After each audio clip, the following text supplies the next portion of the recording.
에스라서 7장 1절부터 10절의 말씀을 보겠습니다. 이일 후에 바사왕 아닥사스다가 왕위에 있을 때에 에스라라 하는 자가 있으니라.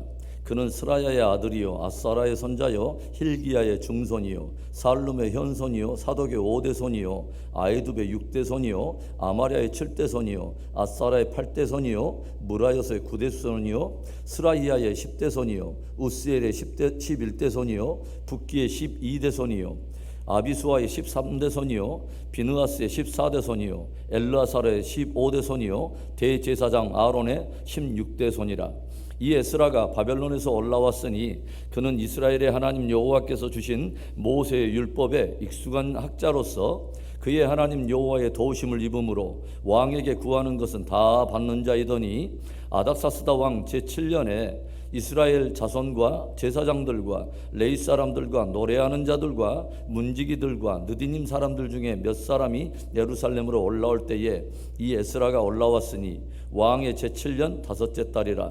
첫째 달 초하루에 바벨론에서 길을 떠났고 하나님의 선한 손에 도우심을 입어 다섯째 달 초하루에 예루살렘에 이르니라.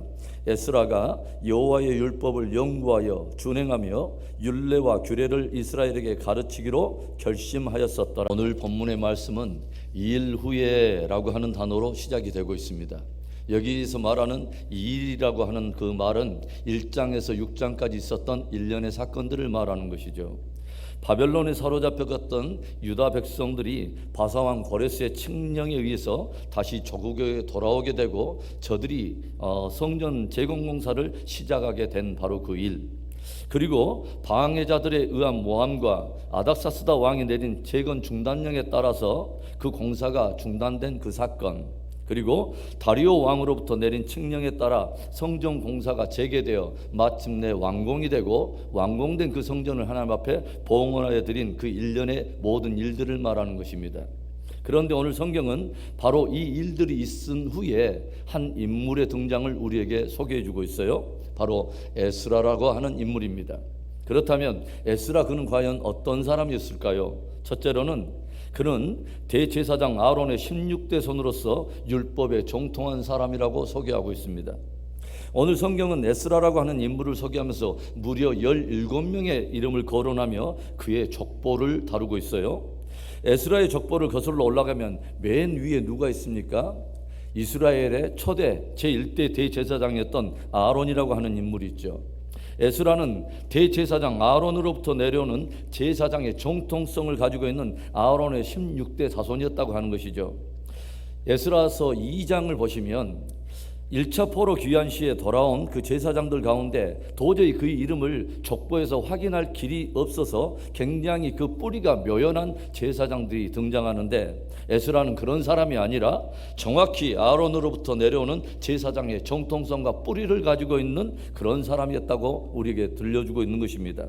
그런데 오늘 성경은 에스라가 그저 아론의 16대 자손이라고 하는 것만 말하고 있지는 않습니다.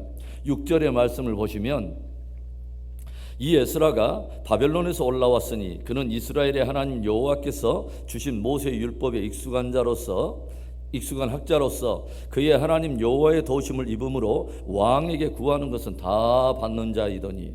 성경은 에스라가 정통성을 가진 아론의 16대 자손 제사장이었을 뿐만 아니라 모세의 율법에 익숙해 있는 학자였다고 소개하고 있어요. 단순히 율법에 대한 지식의 수준을 넘어서 그 말씀에 대한 정확한 의미와 해석을 가지고 있는 영적 해안이 깊은 사람을 말하는 것입니다. 이것은 우리에게 무엇을 암시하는 것이냐면, 이제는 성전 재건에 이어서 말씀을 통한 신앙 재건을 일으키기 위해 하나님께서 준비하셨던 사람이라고 하는 것을 우리에게 암시하는 것이죠. 하나님께서는 수룹바벨 총독을 통해서 무너졌던 성전을 재건하고 제사 제도를 확립한 후에 이제는 경건과 신앙을 재건하시려고 에스라라고 하는 인물을 준비해 오셨고, 마침내 때가 찾아 그를 역사의 수면 위에 등장시켰다고 하는 것입니다.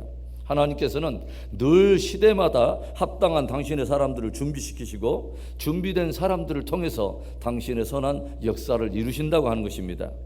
특별히 하나님의 사람들은 말씀을 통해서 준비되어져야 합니다. 성경이 무엇을 우리에게 들려줘요? 성경은 하나님의 감동으로 된 것으로 교훈과 책망과 또 의로 교육하기에 유익하니 이는 하나님의 사람으로 온전케 하며 선한 일을 행하기에 능력을 구비하게 하려 함이라 라고 들려주지 않습니까? 그래서 진실로 정말 하나님의 사람으로 준비되어지고 선한 그분의 일에 쓰임받기를 원한다면 무엇보다도 그 사람은 말씀에 헌신되어져야 한다고 하는 것입니다. 말씀에 헌신함으로 늘 하나님의 선한 일을 위해 준비되어지고 그렇게 복되게 쓰임받는 저와 여러분이 되기를 주의 이름으로 축원합니다. 에스라, 그는 과연 또 어떤 인물이었을까요? 두 번째, 그는 사명을 따라서 돌아온 2차 포로 귀환의 지도자로서 우리에게 소개하고 있어요. 오늘 말씀을 보면 아닥사스도 왕 제7년에 에스라가 이스라엘 자손과 제사장들, 레위인들, 노래하는 자들, 성전의 문지기들, 또 느디님 사람들을 많이 이끌고서 예루살렘으로 돌아온 내용을 기록하여 들려줘요. 이것은 BC 약 538년경에 1차 포로 귀환이 이루어진 이후로부터 약 80년이라고 하는 많은 세월이 지난 BC 458년에 이루어진 일로서 성전이 완공되어 봉헌한 후로부터는 약 60년이 지난 후의 일입니다. 9절의 말씀을 보겠습니다. 첫째 달 초하루에 바벨론에서 길을 떠났고 하나님의 선한 손에 도우심을 입어 다섯째 달 초하루에 예루살렘에 이르니라.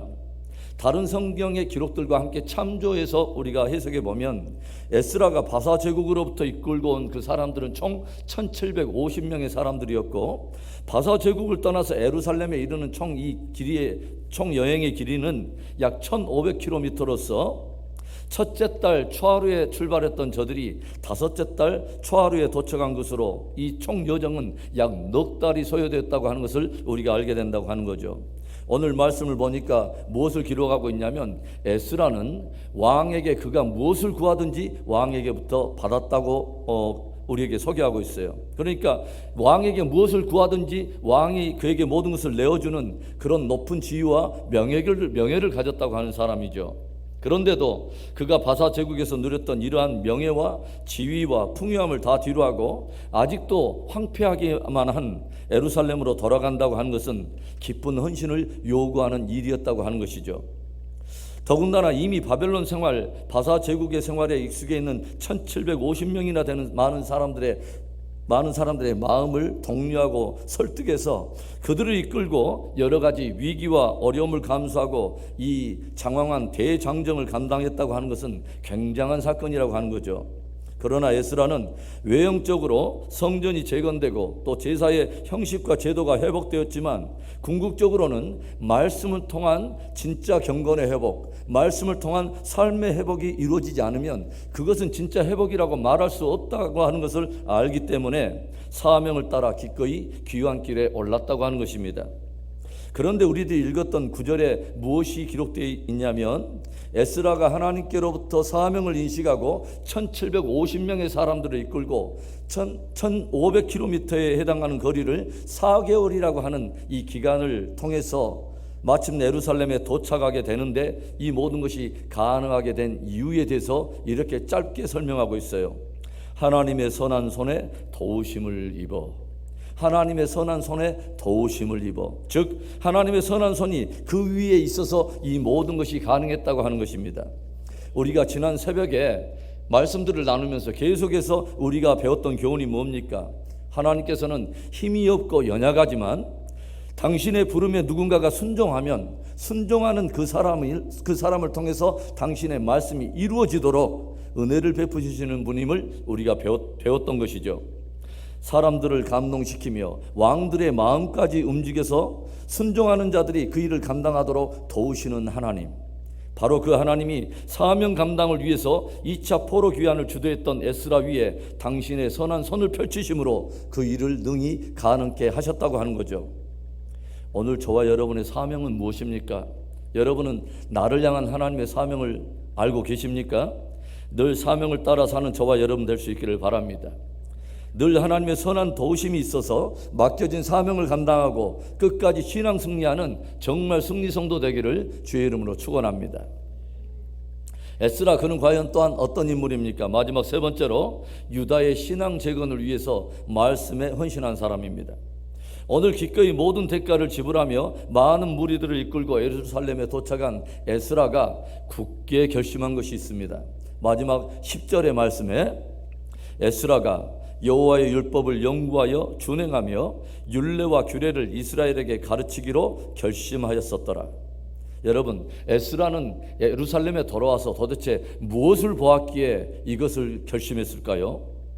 성전이 재건되고 제사도 드려지고 또 표면적으로는 여러 종교적인 의식이 드려지고 있는 것 같은데, 그래서 경건의 모양은 무엇인가 있는 것 같은데 사람들에게 있어서 실제적인 경건의 능력이 보이지 않고 점점점 생명의 능력을 잃어가는 그런 모습을 발견한 것입니다. 에스라는 결국 말씀의 기초 위에 경건과 신앙이 새로워지지 않으면 아무리 성전을 세우고 또 제사를 드려도 참된 부흥과 회복이 아니라고 하는 것을 절실히 깨달았다고 하는 것입니다. 그래서 에스라는 굳게 결심합니다. 내가 하나님의 율법, 말씀을 내가 연구하리라. 그리고 먼저 내가 실천하고 내가 준행하리라. 그리고 내가 연구하고 준행한 그 하나님의 말씀을 토대로 그 율례와 규례를 백성들에게 가르치리라. 에스라는 결국 공동체든 개인이든 참된 회복과 부흥은 말씀의 부흥에서 일어난다고 하는 것을 절실히 깨닫게 됐다고 하는 것입니다. 우리는 성경을 통해서 에스라의 이런 결심과 실천이 기초가 되어 구약에 일어난 7대 부흥 가운데 하나인 수문앞 광장에서 일어난 엄청난 부흥을 우리는 보게 됩니다. 그리고 하나님의 말씀 앞에 온 백성이 돌아오게 되면서 저들의 실제적인 삶과 신앙의 부흥과 회복이 강력하게 일어나는 것을 에스라서나 느헤미야서를 통해서 우리가 확인하게 되죠. 사랑하는 성도 여러분, 늘 강조하지만 여러분의 삶과 신앙의 중심에 말씀을 둘 수 있기를 바랍니다. 우리가 참으로 하나님의 사람으로 준비되어지고 그분의 선한 일을 위해서 쓰임받기를 원한다면 무엇보다도 먼저 말씀을 붙들어야 되고 말씀에 헌신해야 되고 말씀으로 준비되어져야 하는 것입니다. 개인이든 공동체든 참된 신앙과 경건의 부흥은 말씀에서부터 일어나는 것입니다. 저와 여러분 안에 진정한 말씀의 부흥이 일어나고 그 부흥이 저와 여러분의 가정과 자녀들에게 흘러가는 은혜가 있기를 주님의 이름으로 축원합니다.